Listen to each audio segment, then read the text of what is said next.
Sir, आज जरासंध भवन में आपके लिए अभिनंदन एवं स्वागत समारोह किया गया है, क्या कुछ कहना चाहेंगे? आज पटना के चरणवंशी समाज के द्वारा भारतीय जनता पार्टी में शामिल होने के बाद अभिनंदन एवं स्वागत समारोह रखा गया है। इसके अलावा समाज के दिशा दशा पर भी चर्चा के संदर्भ में आज एक कार्यक्रम रखी गई है। हम आपको बता देना चाहते हैं कि हम किस परिस्थिति में भारतीय जनता पार्टी में गए। 32 वर्षों से जनता दल यू में थे और वहाँ रह करके समाज को आगे बढ़ाने का काम हम लगातार करते रहे।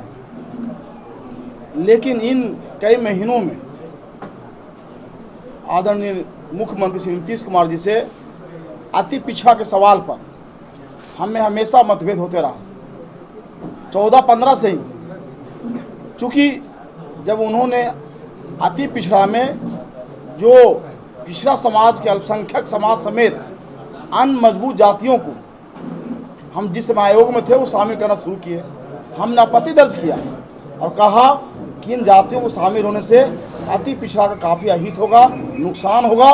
और जन नायक कर्पूरी ठाकुर जी ने 1978 में पिछड़ों को 2 भागों में बांटा था, पिछड़ा और अति पिछड़ा, और उसको अब नुकसान कर रहे हैं। और मैं बता दूं कि समता पार्टी का निर्माण ही हुआ था 2 एजेंडा पर। पहला एजेंडा था भ्रष्टाचार, आतंकराज, और दूसरा था अति पिछड़ा का उपेक्षा और अति पिछड़ा का अस्तित्व समाप्त करने का लालू प्रसाद काम कर रहे थे। हम क्या कर रहे थे? 1993 में पंचायती राज अधिनियम उन्होंने बनाया और पंचायती राज अधिनियम में उन्होंने अति पिछड़ा को समाप्त करके पिछड़ा वर्ग पंचायती राज अधिनियम बनाया, यानी अति पिछड़ा के अस्तित्व को उन्होंने समाप्त कर दिया। तब उस समय माननीय नीतीश कुमार जी का बयान आया था कि कर्पूरी ठाकुर जी द्वारा दिया गया अति पिछड़ा को अस्तित्व को हम समाप्त नहीं होने देंगे, इसके लिए हमें जो भी कुर्बानी देना पड़े। यहाँ तक उन्होंने कहा था, अगर उस समय अगर आप लोग पढ़े होंगे 93 में, तो उन्होंने बयान दिया था कि जरूरत पड़ने पर हम पार्टी तोड़ देंगे, पार्टी का अलग निर्माण कर देंगे। और परिस्थिति ऐसा बनी कि 2 एजेंडा पर भ्रष्टाचार और अति पिछड़ा का अस्तित्व समाप्त करने का जो लालू जी का प्रयास था, उस प्रयास के खिलाफ 94 में आदरणीय जॉर्ज फर्नांडिस के नेतृत्व में समता पार्टी का निर्माण भी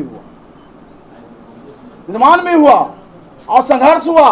और उसके बाद पूरे बिहार के अति पिछड़ा चरणवंशी समाज समेत जो अति पिछड़ा वर्ग के लोग हैं, सब लोग गुलबंद हुए, नीतीश कुमार जी के साथ हुए।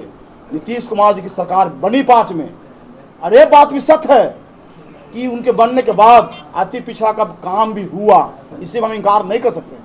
बहुत सारे काम हुए, लेकिन फिर धीरे धीरे उनके पास चमचा लोगों का ढेर शामिल हो गया और फिर वो अति पिछड़ा को नुकसान करने में लगातार 10 के बाद 10 तक तो बहुत सारा काम भी हुए।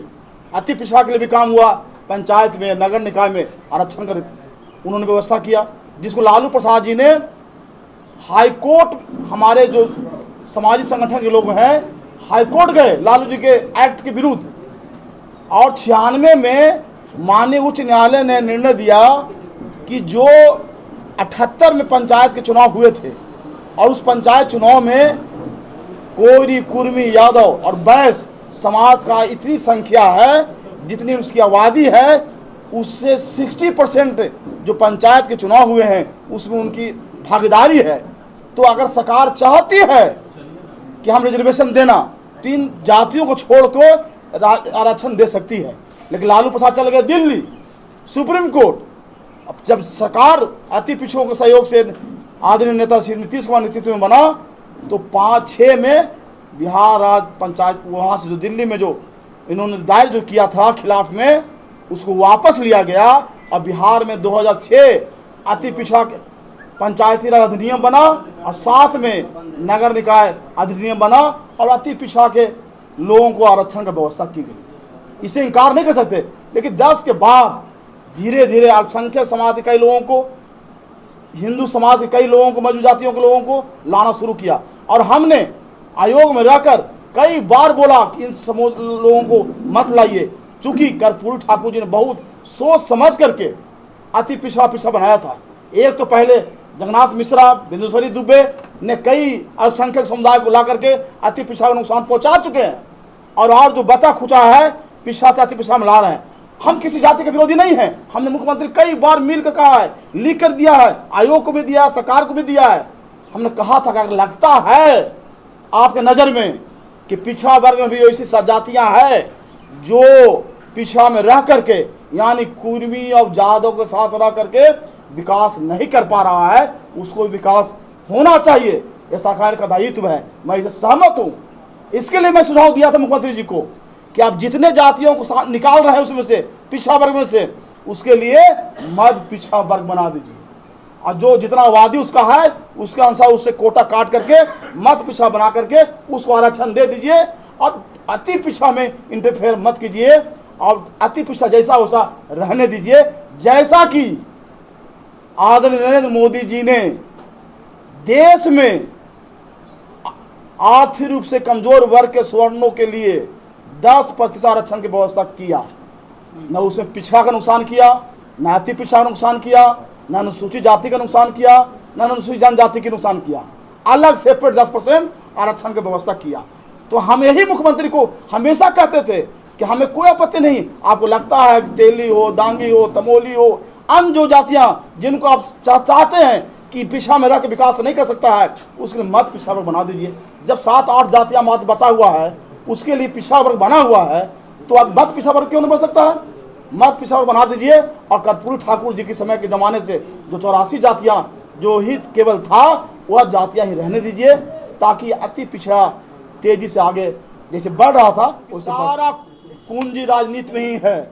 आपकी पोस्टिंग कहाँ होगी, आपकी बहाली कहाँ होगी, आपके गांव में सड़कें कैसे बनेगी, आपके गांव में ट्रांसफार्मर कहाँ से लगेगा, यह तय करता है राजनेता, तय करते हैं, विधानसभा तय करता है, लोकसभा तय करता है। इसलिए हम बधाई देना चाहते हैं यहाँ के सारे हमारे जो लोग भी जनमंच समाज के अधिकारी, कर्मचारी और हम माता बहनें, सभी लोग जो आए हैं, सभी लोगों को हम अभिनंदन करते हैं कि सब लोग इस अवसर पर आए और अपने विचार को रखे हैं, और हम आश्वस्त कर देते हैं कि हम जहां भी रहेंगे, हम मुद्दापुर बन के रहने वाले नहीं हैं। हम अपने बात को, अपने समाज के सवाल को मजबूती से रखेंगे। हमारा नुकसान हो तो हो, इसका परवाह हम नहीं करते हैं। ये मेरा उसूल रहा है।